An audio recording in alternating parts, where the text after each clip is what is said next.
is a systems change organization. But just what does that mean? We believe power is a human right. We think everybody should have access to power so that we can design, I think, a more beautiful and equitable tomorrow for everyone throughout the St. Louis region. We look at health, justice, economic mobility, and education in the St. Louis region, and we say the systems here seem like they could be designed better, especially for those most impacted by racism and poverty. One of the ways WEPOWER hopes to foster community power is by focusing on early childhood education. If we care about human dignity and we want to benefit society in a multitude of ways, then investing in quality early childhood education is a necessity.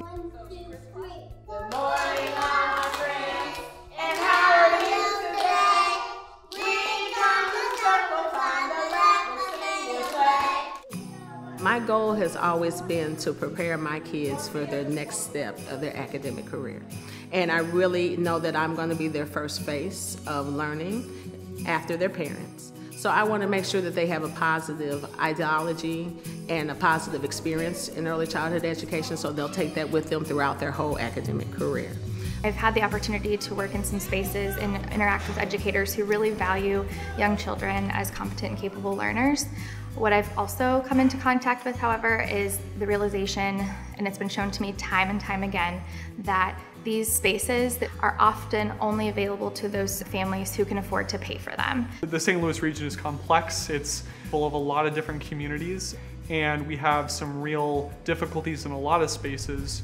And investing in early childhood education is going to allow us to move the needle in a lot of different areas to advance human dignity across our region and across our state. But there's also considerable economic benefits as well. When you put money into early childhood education, particularly those who are the most at risk, you see a 13% return in investment for the rest of society and for those who are actually going through the quality education process.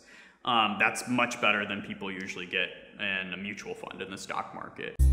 To go about putting a plan into action, a diverse group of teachers, child care center directors, parents, and academics were brought together to form Tomorrow Builders, a fellowship that brainstorms, gathers information, and works to affect policy change. I've had several conversations with educators, especially in early childhood education, about what needs to change.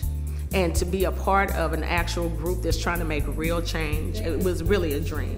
That is why I joined the Tomorrow Builders. I like what we're about. I like us talking about reimagining what our world would be like if we put more into our children. The work that the Tomorrow Builders that we're trying to do here is to kind of increase access and opportunities for those families so they don't have to make the decision, okay, do I pay for childcare or do I buy food for my family this week?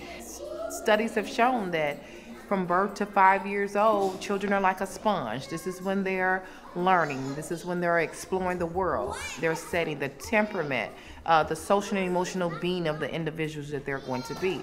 Why not give them a great beginning? That is the urgency of it, is that these little people today are going to be young adults tomorrow. Tomorrow Builders are still in the early stages and know that change is not going to be easy. It will take patience, perseverance, and guidance from others. I have come to realize the importance of listening. Not only listening to one another within this fellowship, we all come with different stories and different experiences and from different contexts, but also the importance of listening to our community. A beautiful thing about this fellowship is that we're able to connect with other communities who are experiencing success with similar initiatives. We sent a group of people to Tulsa to speak with their key players in the early childhood system there, and from that we're able to not only understand what went well and what worked for them, but also we're able to learn from some challenges that they're currently experiencing. So everybody had their own idea, like kind of here, kind of their own idea of what kindergarten readiness was, but there was not a universal standard. Reimagining early childhood education is a complex endeavor, and they've been at it for decades with even more resources than we have. And they're still not to where they want to be. but they're getting there and they're working hard. They're really intentional about ensuring that their educators are continuing at their education, which I thought was really impressive. We need to understand that this is going to be a complex process and that we're going to have to move collectively over time to move the needle. It's not just about that child, it's about really our community as a whole. We need those children to be okay. We need those families to be okay so that our communities to be okay.